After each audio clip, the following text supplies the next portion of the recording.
Ya, Assalamualaikum warahmatullahi wabarakatuh.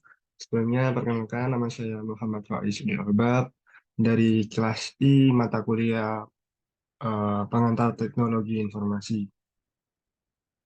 Sini saya akan menjelaskan materi yang diberikan oleh dosen pengampu eh, mata kuliah Pengantar Teknologi Informa- Informasi yang diberi yaitu Ibu Yuan. Sebelumnya yang terhormat Ibu Yuan selaku dosen pembimbing pada mata kuliah pengantar teknologi informasi ini. Saya ucapkan yang terhormat.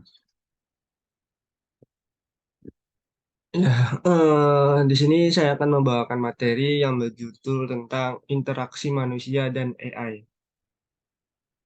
Adapun pembahasan yang akan saya bawakan yaitu mengenai sejarah dan perkembangan AI. Yang kedua, tujuan pengembangan interaksi manusia dan AI ini. Lalu yang ketiga, mode interaksi manusia dengan AI. Oke, langsung saja. Saya akan membahas mengenai apa yang dimaksud interaksi manusia dan AI. Jadi, interaksi manusia dengan AI ini merupakan suatu bidang yang mengintegrasikan disiplin ilmu seperti ilmu komputer, interaksi manusia, psikologi, desain, dan faktor manusia. Dalam penggabungan ini terdapat upaya untuk memahami dan merancang interface manusia dan AI yang efektif dan responsif. Jadi dalam hal ini interaksi manusia dan AI ini merupakan suatu disiplin ilmu yang menggabungkan ilmu-ilmu eh, beberapa ilmu seperti tadi yang saya jelaskan, ilmu komputer dan interaksi manusia, psikologi, desain dan faktor manusia. Dalam hal ini diharapkan dengan adanya interaksi manusia dan AI dapat terciptanya desain interface untuk manusia dan AI yang efektif dan responsif, sehingga dari interaksi manusia dan AI ini kita sebagai individu dapat menyelesaikan beberapa permasalahan yang dihadapi dengan bantuan AI tentunya.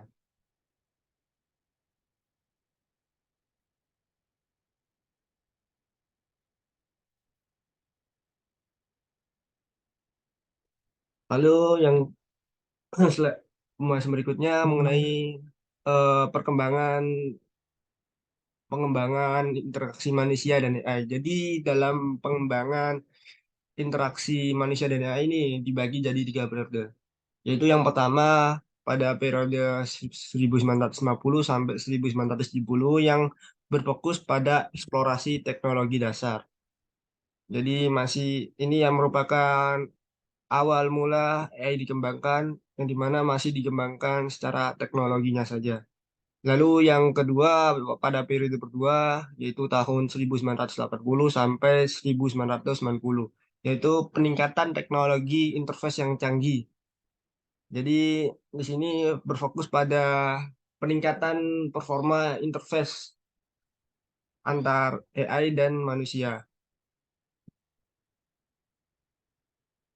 Lalu yang terakhir yaitu periode 1990 hingga sekarang yang tidak hanya berfokus pada pengembangan teknologi dasar, namun juga mengembangkan atau eh, berfokus dalam mengembangkan prinsip-prinsip yang di antara lain yaitu desain, etis, keamanan, teknologi interaksi yang maju, dan pengembangan aplikasi yang dapat diandalkan. Jadi dalam periode ini itu menempatkan komputer sebagai pusat pengambilan keputusan yang dimana komputer akan dirancang untuk bisa belajar sendiri atau bisa disebut juga teknologi machine learning. Komputer ini akan belajar dengan sendirinya deng- melalui data-data yang ia miliki, data-data yang ia peroleh atau ia simpan, sehingga dapat menyelesaikan permasalahan dan komputer ini melalui data-data tersebut akan bisa terus belajar dalam hal eksplorasi, eh, menemukan pemecahan permasalahan. Kurang lebih seperti itu.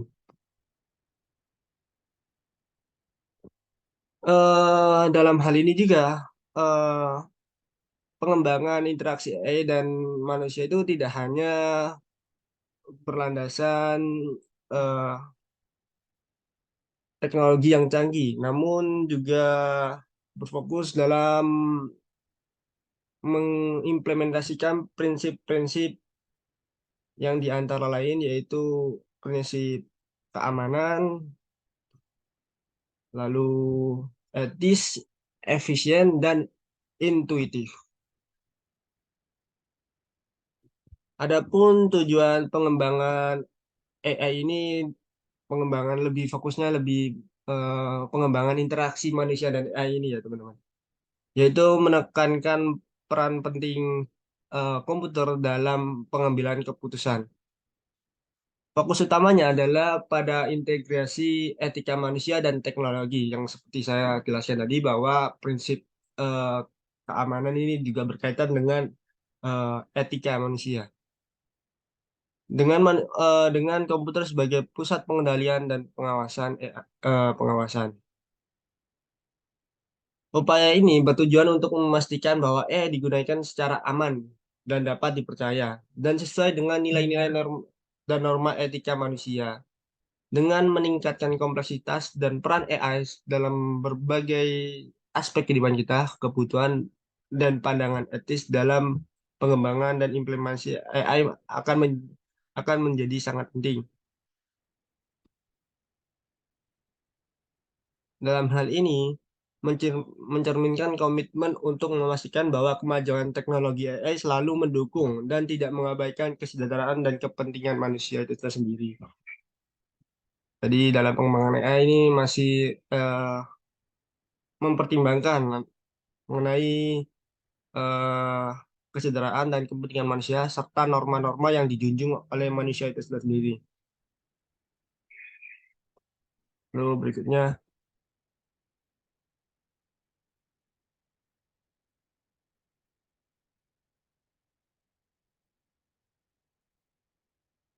nah, dalam interaksi manusia dan AI ada beberapa mode yang dikembangkan. Yang pertama yaitu mode interaksi melalui suara. Jadi AI ini bisa eh, berkomunikasi langsung dengan manusia melalui suara yang dihasilkan oleh manusia. Namun mode ini dianggap kurang efektif karena tidak bisa tidak bisa dilakukan di lingkungan atau kondisi yang bising. Jadi akan terdistract aktivitas interaksi manusia dan AI jika lingkungannya bising. Lalu yang kedua ada mode gerakan yaitu di mana interaksi ini itu berdasarkan interaksi gestur atau gerakan tubuh yang dilakukan oleh manusia. Jadi manusia dapat berinteraksi dengan AI melalui gerakan gestur tubuh. Nah,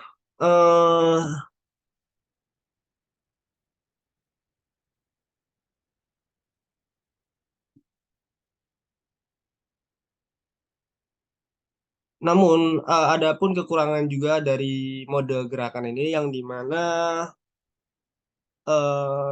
memerlukan pembelajaran dan dapat menjadi tantangan karena gestur atau gerakan tubuh di setiap wilayah atau budayanya itu berbeda sehingga mungkin akan memerlukan pemahaman dari AI itu sendiri untuk memahami maksud dari gerakan atau gestur tubuh yang dilakukan oleh manusia itu tersebut ketika berinteraksi dengannya.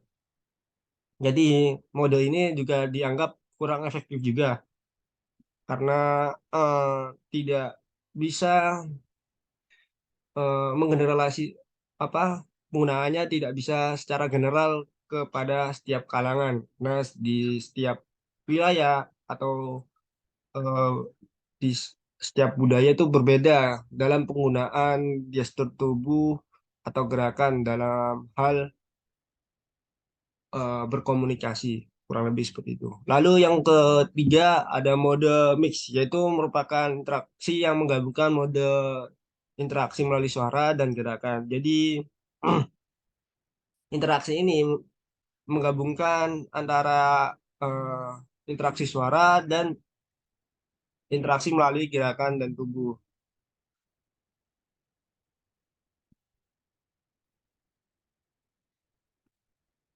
Nah, dalam mode ini dianggap merupakan mode yang paling efektif dalam hal interaksi manusia dan AI karena dapat digunakan dalam berbagai kondisi lingkungan dan meningkatkan kemampuan responsif AI terhadap preferensi pengguna.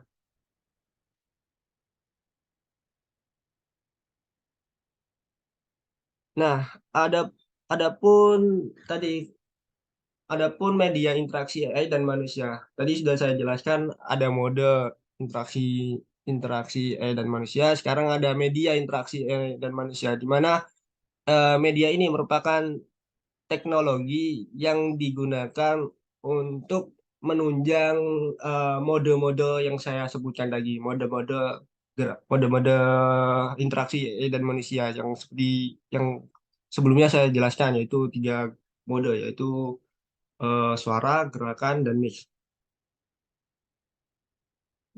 Jadi saat ini ada pengembangan mode yaitu XR atau extended reality yang dimana menggabungkan eh, media FR, AR, dan MR. Akan saya jelaskan apa yang dimaksud dengan AR, FR, AR, dan MR ini. Jadi AR itu merupakan kepanjangan dari FR itu kepanjangan dari virtual reality yang dimana virtual reality itu membenamkan pengguna dalam lingkungan sepenuhnya digital, menciptakan pengalaman yang sepenuhnya imersif. Jadi dalam hal ini merupakan teknologi yang eh, menyediakan interface secara digital langsung pada pengguna. Lalu ada juga AR atau augmented reality yang menggabungkan elemen-elemen digital dengan dunia nyata. Dan yang terakhir adalah mixed reality yang merupakan gabungan dari FR dan AR, yaitu menciptakan pengalaman yang lebih interaktif dan sinergis antara dunia nyata dan digital. Lalu ketiga media tersebut itu diintegrasikan menjadi XR atau Extended Reality, yaitu merupakan konsep yang menggambarkan penggabungan berbagai jenis realitas, termasuk realitas virtual, augmented reality, dan realitas campuran atau mixed reality. Hmm.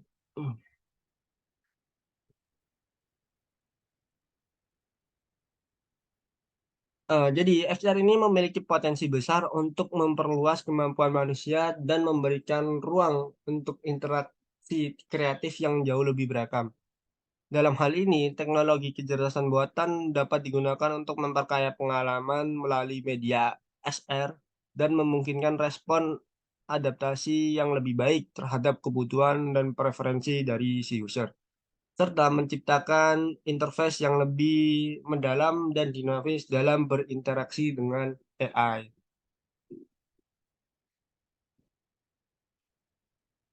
Oke, mungkin itu saja yang dapat saya jelaskan mengenai perkembangan interaksi AI dan manusia.